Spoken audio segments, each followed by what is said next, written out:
All right, so hi everyone. My name is Heather. I am the supportive housing analyst at IHCDA. We are just going to go through the home TBRA onboarding training. We do have a PowerPoint and I am recording this, so I'll post this to our YouTube page. And then if you want the slides as well, just email me and I can send you out the slides. But right. Can everyone see the slides all right? Yes. Okay. And Zach is also in here. He is the supportive housing manager. We'll do some introductions first. So the 2024 TBRA recipients are Affordable Housing Corporation, Aurora, Gabriel's Horn, Horizon House, and Kokomo Housing Authority. So I do want to take some time, and if everyone wants to introduce your team, just say your name, your organization, any past experience you have with home TBRA, and what you're most excited for this award term.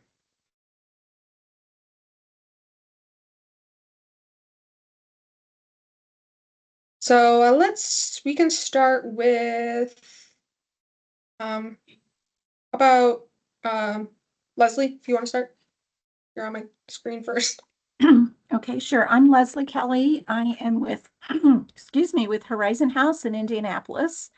We are partnering on this grant with the MCRC Community Solutions and the Interdisciplinary Defense System project that they operate and that we are a part of.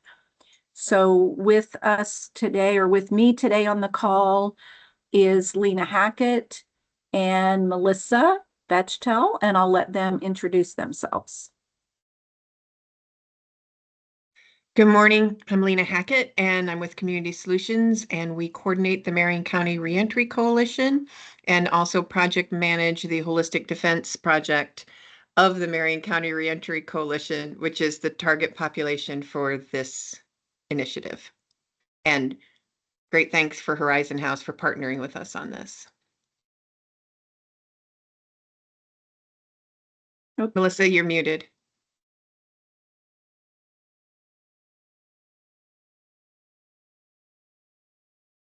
Hi, I'm Melissa Bechtel. I am the controller for Horizon House, and Lisa Morale is my staff person. She's off camera, but she's on. And we take care of the practicalities of moving money around. So we need to know all the deets. And I'm sorry, I didn't introduce you. Lisa, if you want to go ahead and say your role here. I didn't see you, I guess, because you were off camera. Sorry about that.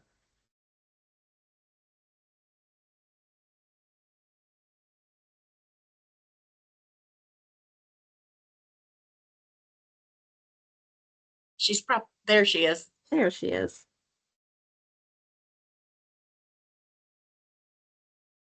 I was like, if you're talking, you are muted.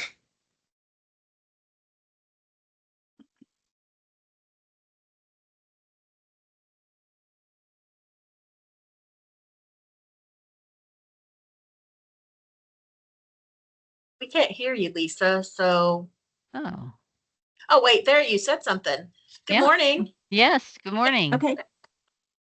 I'm Lisa Morale. I'm the staff accountant at Horizon House, and I am responsible for all the billing that we'll be doing for this project. Thank you. And Heather, I think you asked us to say if we're new to TBRA, and we are. So hence we have 4 of us on this call, and we want to soak up all the details because this will be a new experience for us, and we're going to do our best to get it right out of the gate. Yeah, sounds good. All right. How about Aurora?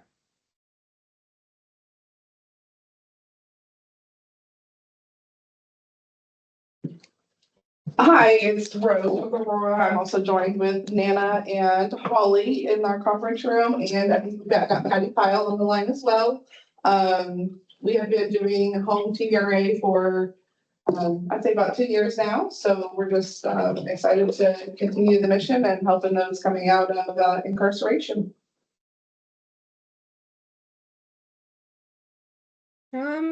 If Derek, you want to go? Sure. My name is Derek Steele. I'm with the Kokomo Housing Authority. This is our second round with TBRA. We've had some internal staff turnover. We're now working closely with we've always been working with our coordinated entry, but we're working closely with a particular entity, Family Service Association of Howard County, to continue to provide these services. We're really looking forward to continuing to help the previously incarcerated population, particularly during these volatile times. Yeah.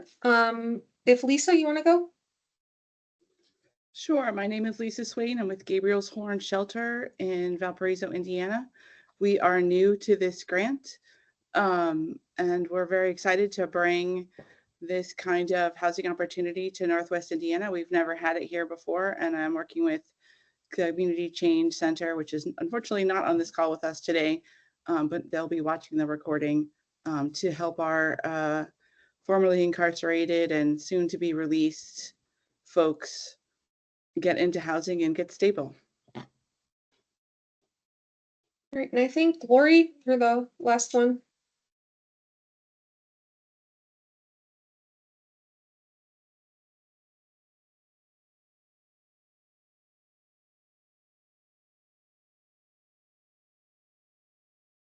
Don't think your audio is working if you were trying to talk.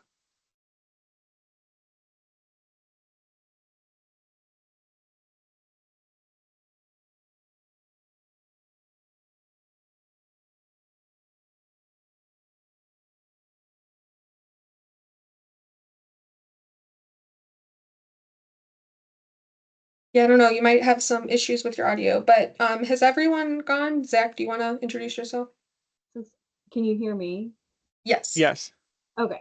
So since I work with Lori, I'm Cecilia from Affordable Housing. We've been doing TBRA since it began in 22. So this is our fourth round of funding. And we are already moving and grooving and getting them through and getting them all sorted away. Great. And I'm Zach Gross. I'm the supportive housing manager at IHCDA. So. All right, I guess let's just get right into the PowerPoint. Okay.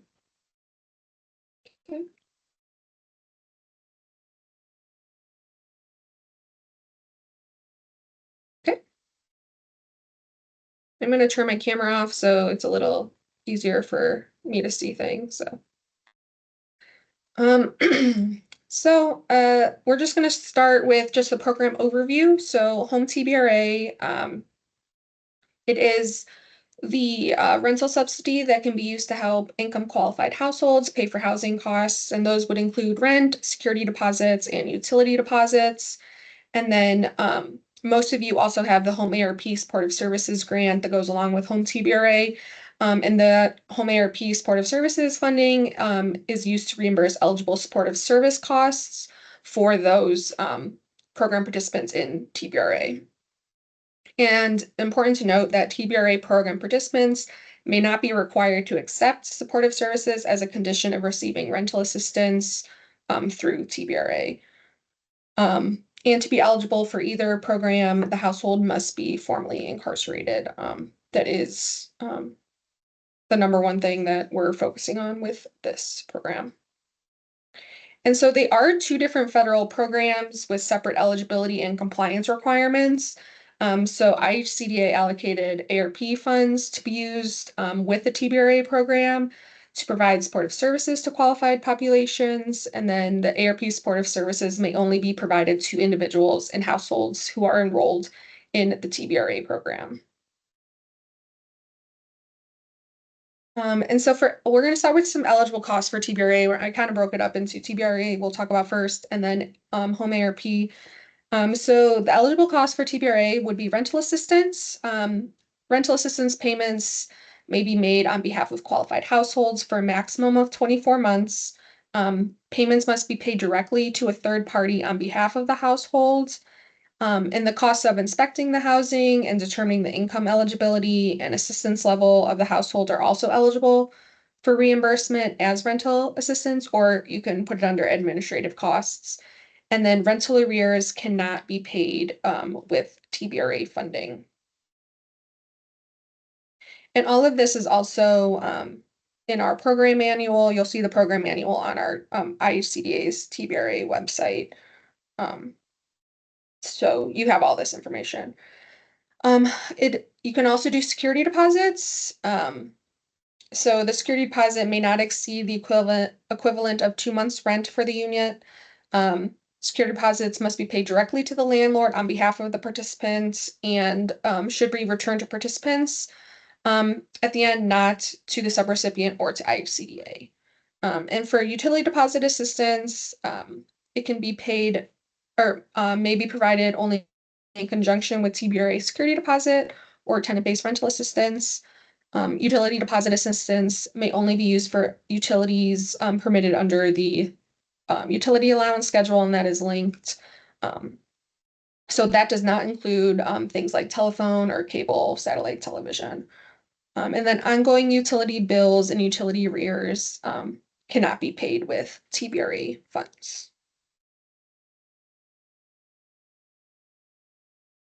And then for administrative costs with TBRA, that would be reasonable costs of the overall program management, coordination, monitoring, and evaluation, the cost of inspecting the housing and determining income eligibility of the family, and the administrative costs claimed against home TBRA admin award can exceed 10% of the total award expenditure. So 10% of what you were awarded for a TBRA. Some things that are ineligible with TBRA would include to assist a resident owner of a cooperative or mutual housing unit when that resident is recognized by state law as a homeowner, to prevent the displacement of tenants from projects assisted with home rental rehabilitation program funds.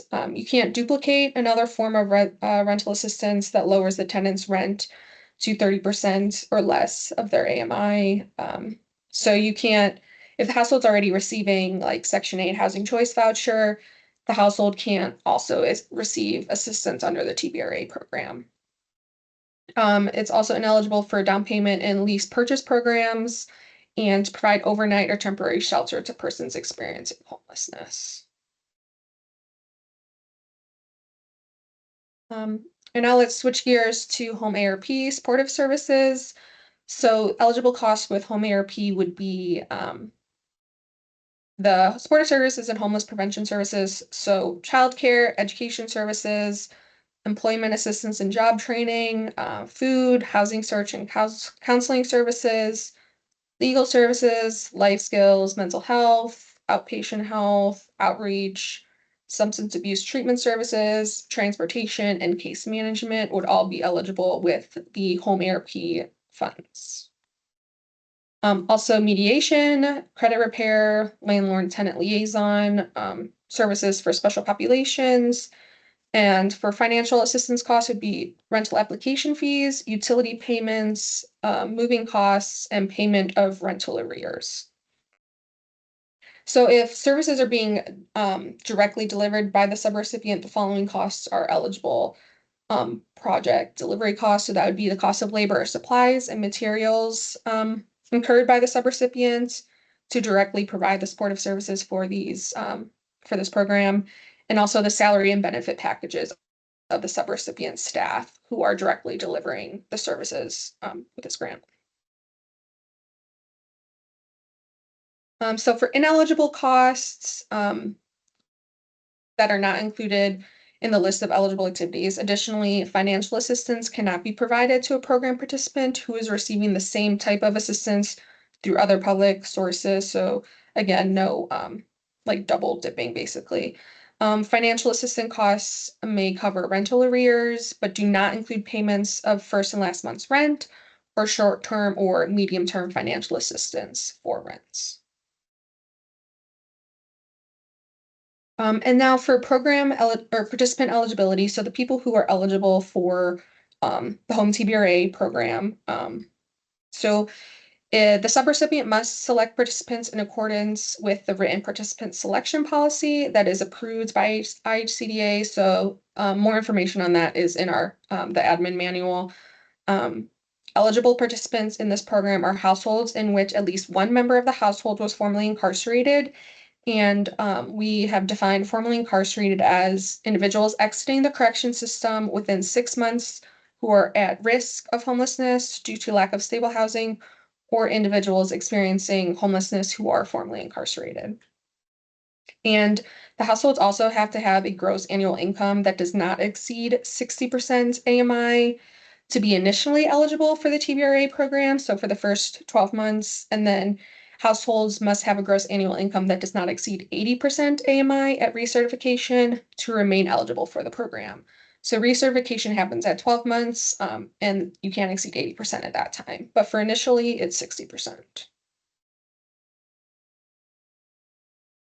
And there is also the ineligibility of students. So households which include an adult student under the age of 24 who's enrolled on a part-time or full-time basis in an institute of higher learning must meet an exemption to qualify for a TBRA. So households may be considered eligible for TBRA if the student meets any of these following criteria. So if they're dependent of the household, a veteran, married, a person with a dependent, child or children, and then a person with a disability who is receiving Section 8 assistance prior to November 30th, 2005. They could also be a student can provide independence from his or her parents based on the following. So if there's a legal contract age under state law, has established a separate residence from parents, is not claimed on parents' tax return. Um, Parents can certify whether or not they have provided financial assistance. And then if none of those apply, the household may qualify for a TBRA if the student's parents are income eligible under the home income limits. Yeah, and then if the household invokes the student rule and claims to meet any of the exceptions described, the subrecipient must obtain proof that the household qualifies and retain that in the participant file.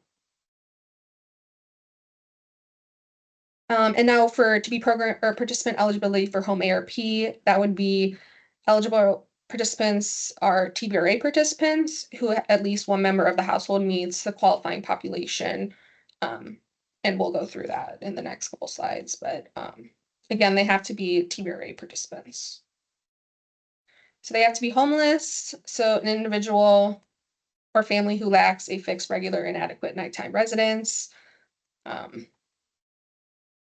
I'm not gonna read through all that, but an individual or family who will imminently lose their primary nighttime residence. And if that's lost within 14 days of the application for homeless assistance.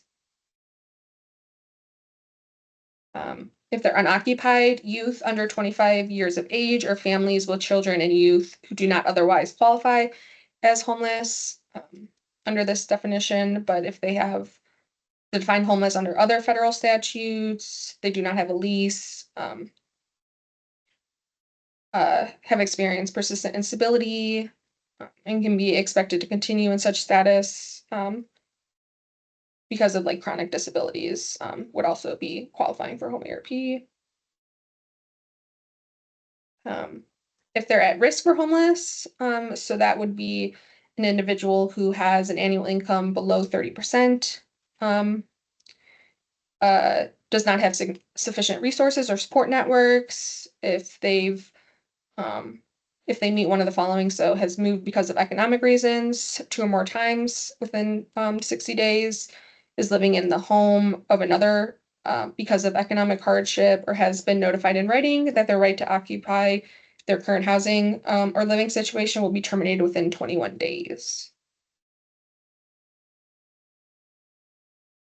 So if they live in a hotel or motel, they live in a single room occupancy where there's 2 or persons, more than 2 people, lives in a larger housing unit in which there is more than 1.5 people per room, is exiting publicly funded institution, or all of those would be qualified for home ARP.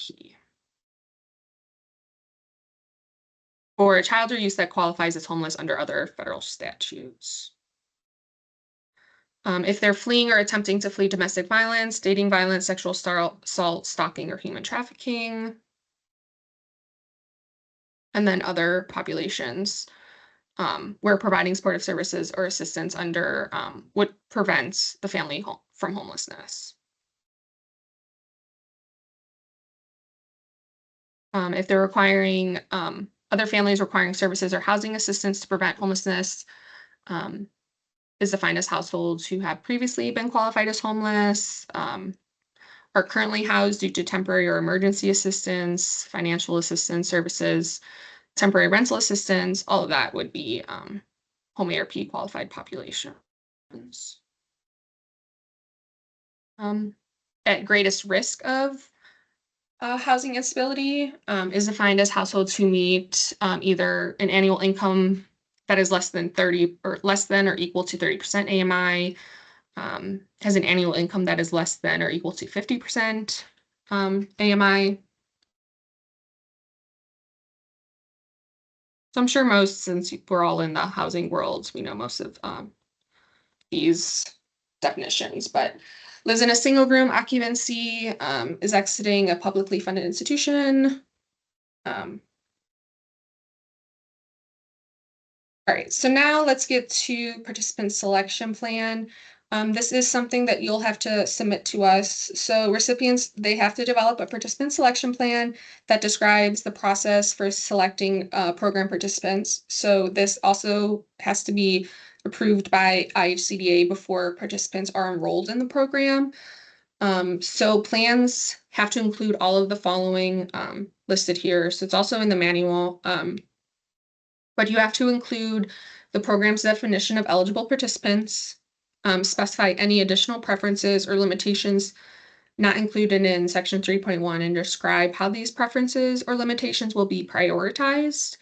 You have to identify any screening criteria, so housing status, history of incarceration. You have to identify the method by which potential participants are identified, referred, and or applied to the program. And then acknowledge that the program follows the non-discrimination requirements, including the Fair Housing Act, HUD's Equal Access Rule, the Violence Against Women Act, and they also have to have the Fair Housing and Accessibility logos on them.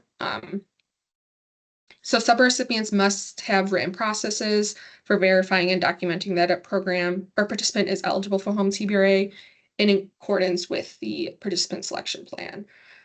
So yeah, you'll have to, if you've already have a participant selection plan in place, because if you've had TBRA before, if it's going to be similar or the same, still send it to me and we'll have to approve it for this 2024 award.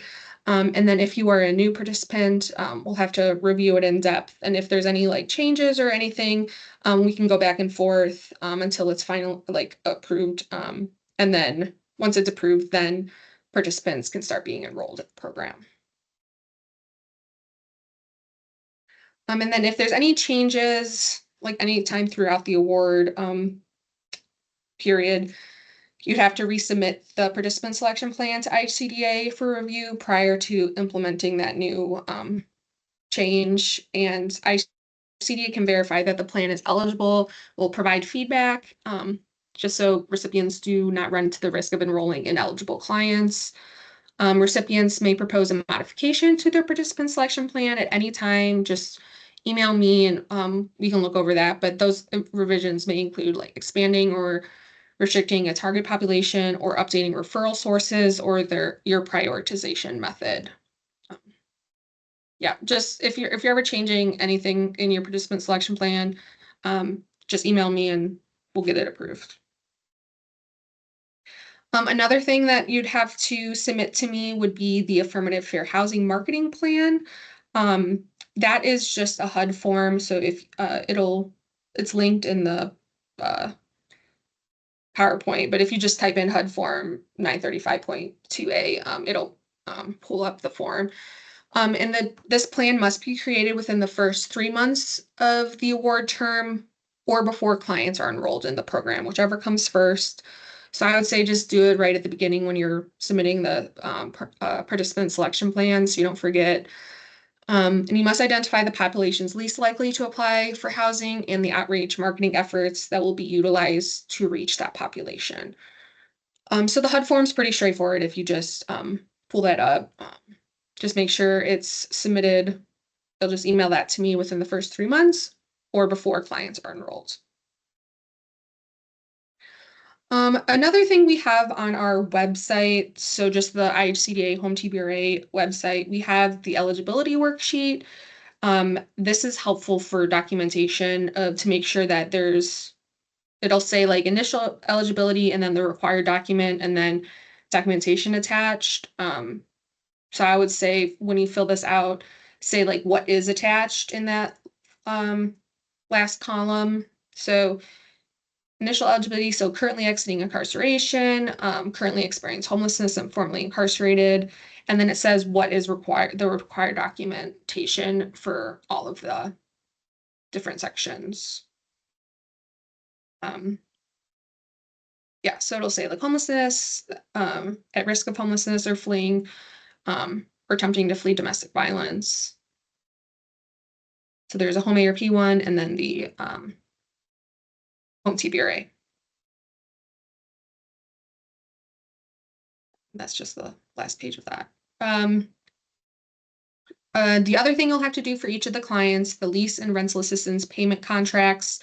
So participants receiving rental assistance must have a lease in this program. So the term must be at least 12 months and renewable, cannot be overly burdensome or impose any service provisions. You'll also have to do the rental assistance payment, so the RAP contract. And there's 2 different ones for each client that you'd have to do. So you'll have the lease and then you'll have the 2 RAPs. So the RAP contract between the subrecipient and the landlord, and then the RAP contract between the recipient and the tenant. So the RAP contract between the recipient and the landlord, that would outline like security deposit return, rental obligations and conditions when payment can be terminated, repayment of funds, the Inspire inspections, fair housing requirements, lead-based paint obligations, and then the contract between the recipient and the tenant would be the tenant responsibilities and the length and termination of assistance. And these should all be kept in the tenant file and be updated with renewed documentation as necessary. And these contracts, they're also on our website. So you'll see them if you go to the website that's at the bottom, the IHCDA's Home TBRA website. If you scroll down, there's a section that's called Program Manual and Forms. You'll see the Assistant Administration Manual there, the 2024 TBRA one, and then the 2024 Supportive Services, and then the highlighted leasing documents. That'll bring up a zip file that you'll download, and that'll have all of the documents like the RAP contracts and things like that. So just highlighted that there, but all of these program manual and forms are like important. Like you'll see the affirmative fair housing marketing plans also listed on there. Right, and then for payment standard for this program is rent reasonableness. So the contract rent charged by the landlord plus a utility allowance if utilities are not included in the rent must be determined to be reasonable. So all of the following have to be taken into consideration. So location and age of the units, unit size, including number of rooms, square footage, type of unit, including like the construction type. So single family, duplex, garden, low rise, high rise. The quality of the unit, including the quality of the original construction, maintenance, and any improvements made, and then also amenities, services, and utilities included in the rents. Recipients should generally disapprove a lease if it's not reasonable, but you can the recipient may approve a lease that is not reasonable if the participant participant agrees to pay the difference between the reasonableness determination and the contract rent plus the tenant portion, as long as the total participant rent portion cannot exceed 40% of their income. Recipients are encouraged to develop policies around the approval of leases that are not reasonable, and recipients must review and approve rent increases by landlords renting to participants. So rent increases on renewals are allowed, but recipients should disprove a renewal that is unreasonable. And for ICDA's preferred method for determining rent reasonableness is go Section 8 or affordablehousing.com. And I can give anyone who needs access to that. I can give you access to the Go Section 8 website. So just email me. If you just give me your name and email address, that's all I really need to have an account for you. So just email me if anyone on your team needs an affordable housing account. And then these also must be, rent reasonableness determinations must be saved in the client file. And then documentation, if the client's agreement to a lease that exceeds reasonableness standard would also be have to saved in the client file. So for calculation of rental subsidy, participants' income must be calculated at initial enrollment and at recertification to determine the participant's rent contribution. So the participant's rent contribution must be 30% of the household's monthly adjusted income. Income must be recalculated whenever there is a change in the household size or any income change. So income may be recalculated if the household loses income, or if they gain income, it must be recalculated. And then for unit selection, housing choice is really emphasized in this program. So housing choice must be emphasized to the greatest extent possible. So participants may be offered units that are owned by the recipient, governed by an MOU, but they can't be required to live in any particular location and must be provided with other available options. Long-term affordability must be considered when assisting with the housing search. The rental assistance, it must be tenant-based, and then participants cannot be required to stay in their unit at the end of the lease term in order to continue receiving assistance. And then for housing quality inspections, IHCDA does use the Inspire quality standards and inspection protocol for home TBRA. So all recipients are required to conduct Inspire inspections of the unit before allowing the program participant to move in and annually during the term of the TBRA assistance. For households receiving one-time security deposit assistance, a unit inspection is required only at the time that assistance is provided. The form here is also linked. You must utilize that Inspire inspection checklist, determine whether the unit passes or fails Inspire standards. Just retain a copy of that Inspire inspection checklist in the participant file. And again, you can't perform Inspire inspections on units they own or any unit for which the recipient has a financial interest. Hey, Heather. Yeah. Can you go back to the rent calculation slide? Yeah, this one? Yes. So for this program, so if a household's income increases during the term of the assistance, you don't need to do an interim adjustment. If they have an increase in income, you would catch that at an annual. So income has to be calculated annually. So if they stay in the program for more than 12 months, it would have to be recalculated to certify that they're still eligible. If a household loses income, so they can't meet their, monthly rent payment, or it's more difficult for them to do so, they can notify you, and then you can do an interim calculation there that would help them, lower that amount that they owe in rent. But the income increases don't have to be adjusted.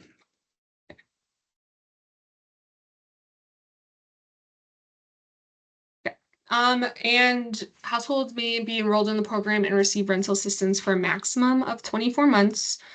And assistance may be terminated to a participant for violating program rules.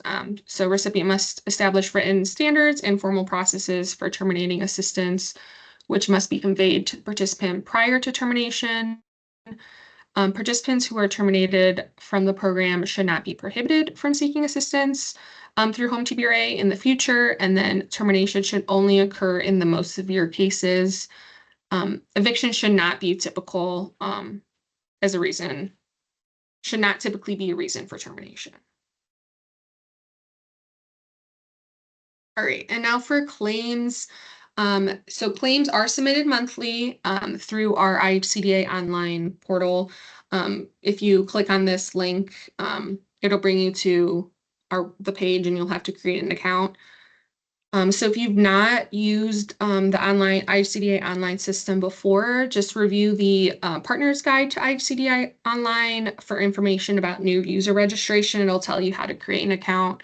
And all recipients are encouraged to just review this partner guide to refamiliarize themselves with the claim submission process.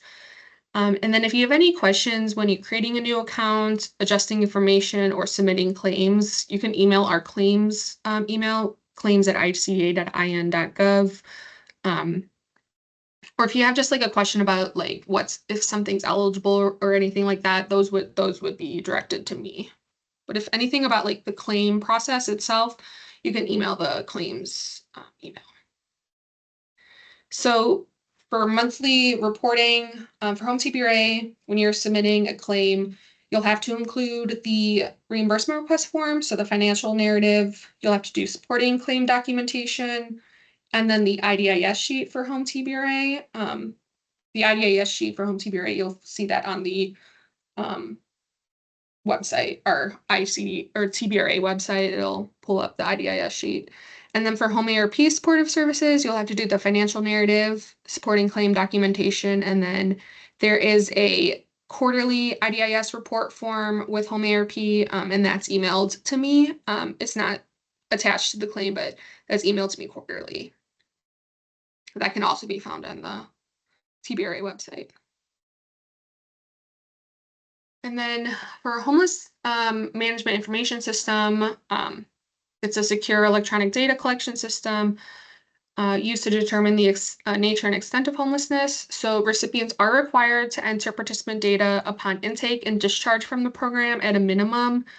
So you'll have to include the name, social security number, date of birth, race, ethnicity, gender, veteran status, disabling condition, residence prior to entry, zip code, length of stay at a previous residence, housing move-in date, and exit destination. That is all required to be inputted into HMIS for these program participants. And we may require other data elements be collected at any point during the program. So for grantees outside of Marion County, grantees who are active in HMIS and have home TBRA projects set up do not need to set up a new home TBRA project, but if users need to be added, contact your agency, state administrator, or email our HMIS help desk. Grantees who are active in HMIS but do not have an active TBRA grant should complete the new project setup. So it'll bring a form for the new project set up, and IHCDA will reach out once the program has been set up. And the process to activate new users may be started by the designated agency site administrator or by emailing the HMIS help desk. And then all grantees will need to set up their home ARP supportive services project as well by completing a new project setup. You select other project and type in home ARP supportive services, home TBRA participants. And then grantees who are not active in HMIS would need to complete a new program or project setup form for each program. And we have the HMIS manager information on here. So you would just email Brendan to begin that onboarding process. And grantees without prior HMIS access should not email the help desk for that request. Just email Brendan. So for record keeping, again, you'll have to have the application and notice of the program minutes or denial. The eligibility determination, so the home TBRA and home ARP eligibility worksheet, supporting documentation of history of incarceration and eligible housing status. We'll have to have the income verification forms and tenant subsidy calculations, the unit request form, W-9 for landlords, rent reasonableness determination for the selected unit, financial hardship waiver, the Inspire inspection form, and lead-based paint inspection report. And then for the leasing documents would be the lease, the home TBRA lease addendum, and then the 2 wrap contracts. Those are all in that zip file that I showed earlier. You'll also have to record records of compliance with termination of assistance requirements, so documentation related to emergency transfer requests, renewal paperwork. So the renewal paperwork is if you're receiving assistance for more than 12 months. So that'd be income verification, tenant subsidy calculation, financial hardship waiver, the Inspire inspection, and then lease renewals. So the actual lease renewal, addendum, and the wraps. Records must be retained for 5 years after the period of assistance terminates. Documentation can be retained as hard copy or digitally, but must be retained for every household served and available to IHCDA during and after the grant term for monitoring. Documentation must be retained for every household that receives assistance, regardless of type or amount, and then refer to the manual for just a complete list of required documentation that should be retained in each of the client files. Client feedback. So IHCDA, we do want to get client feedback from people in TBRA. So recipients are required to design a participant feedback form, which must be given to participants at the end of their term of assistance. So questions should be specific to home TBRA and home ARP supportive services program. And the option for to be anonymous should also be provided. And then IHCDA will ask for a copy of this form and information about how you have or plan to incorporate any of the feedback that you have received from clients. But we will not ask for copies of the client responses. And then for award monitoring, IHCDA does offer training and technical support throughout the grant term. So if you have any questions about anything, like any of the required documentation or what's eligible, feel free to email me. And then all award subrecipients are subject to a closeout monitoring upon award termination. So we will ask for all of your beneficiary files and all of the documentation. So IHCDA will review your program plans, beneficiary information, and claims. So make sure you retain all of that required documentation. Reallocation policy. So at any point during the grant cycle, IHCDA may require recipients who are behind on the benchmarks defined in the award agreement to provide a spend down plan for any unclaimed funds remaining on their home TBRA or home ARP award. So this may result in additional technical assistance from IHCDA or offer of an extension request or reallocation of funds.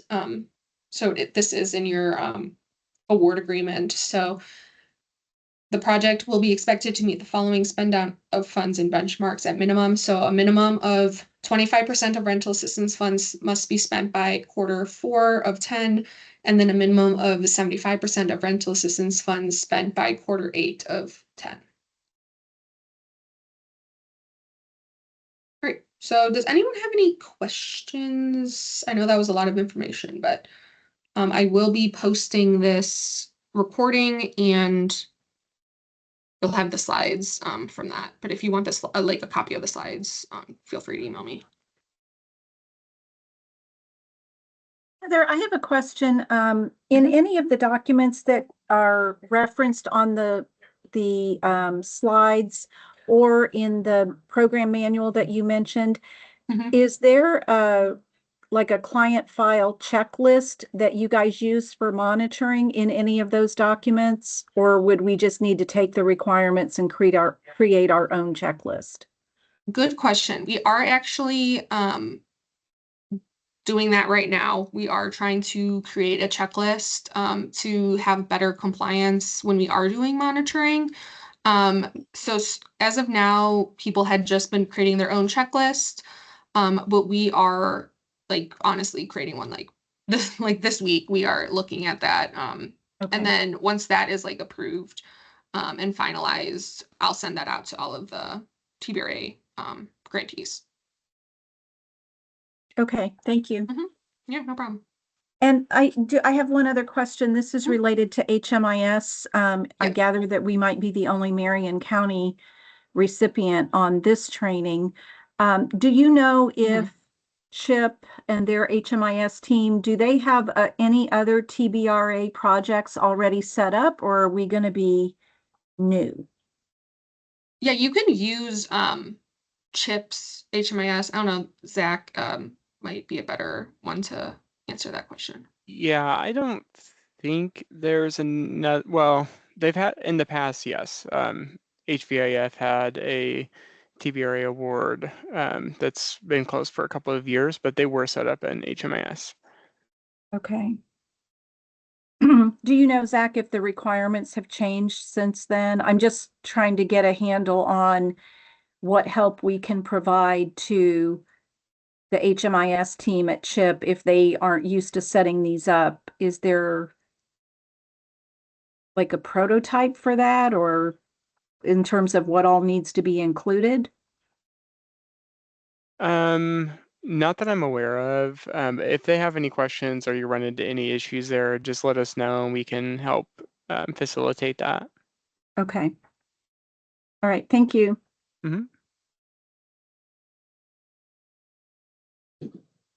Heather, this is Rose out of Aurora. I have two questions. I didn't see anything on there about ticks. Are ticks still a thing? Yes, yeah. Okay. That'd be All right, I part just- of like the tenant income information. Okay, all right. Yep. And then also, I feel like we've asked this before, but it always kind of gets muddy in the waters. So I know the manual says 2 months worth of pay stubs. Mhm. In order to calculate income. Well, things change, a job might change. Maybe we only have 6 pay stubs instead of 8. So we use the 6 to calculate the income to get them eligible and get them moved in. Like, is that okay? Or do we then need to wait another 6 weeks and recalculate again, or another 8 weeks and calculate again? Or what is the best advice for that situation? Zach, if you want to answer that one. Yeah, that's a good question. So I might have to look into that and get back to you. I don't think you'd have to recalculate, but we can, yeah, I'll look into that and get back to you. Okay, thank you.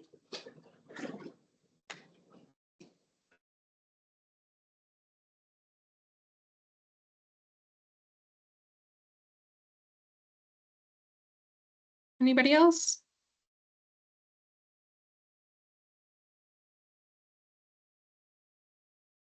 I'm sure we're going to have a lot more questions, but we probably need to receive the PowerPoints and start figuring things out, and then we'll know what our Yeah. questions are. Okay. Mel and Lisa and Lena, do you guys have any questions like immediately? No, I kind of agree with what you said about needing to kind of review the PowerPoints and stuff. Lisa, did you have anything?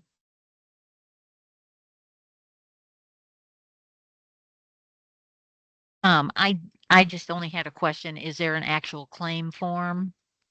A specific claim form that you guys use? Yeah, so if you go, it'll have all the information on the IHCDA online portal. But there is the specific one you'd have to attach is the IDIS form, and that is on the website. And then supporting documentation and then the financial narrative is also on the website. So you'd have to fill that out. Okay, thank you.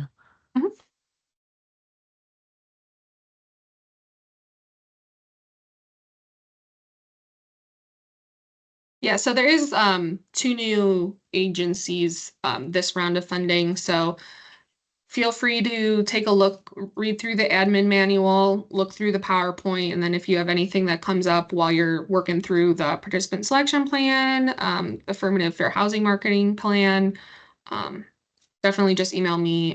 Y'all have my email, so.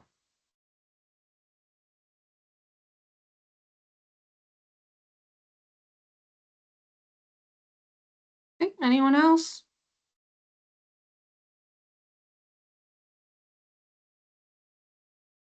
Okay, let me just pull up.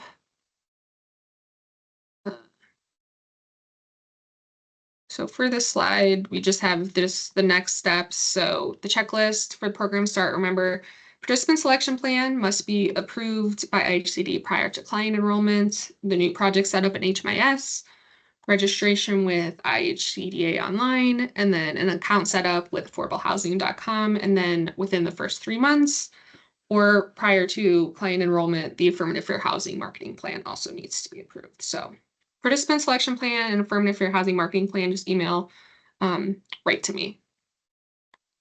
Actually, And I then did have a question, Heather, about Yeah. the marketing plan. Mhm. So if I understand that correctly, it is stating what type of clients may not apply and how we would market to those clients. Now, if we applied to use this project for clients that are already enrolled in the interdisciplinary defense system, are we talking about marketing within, making this project available to all of the potential eligible clients within that project, as opposed to marketing to the general public? That is a good question.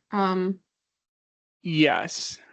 I would, yes, I would. Yeah, assume. so it can get a little confusing because the way that that plan is worded, or the form is worded and written, it reads like it applies more for like rental housing than it does to a rental assistance program. But just, answer to the best of your ability, and how, you'll market and make housing available to the eligible population for your project. So you don't have to Okay. change anything that you're proposing for the project, in that you just want to, answer the questions to the best of your ability. And it's Okay. probably would be best to get us the tenant selection plan, or participant selection plan first. That way, if there's changes, you wouldn't have to change them in 2 places. Okay. Thank you, Zach. Mhm.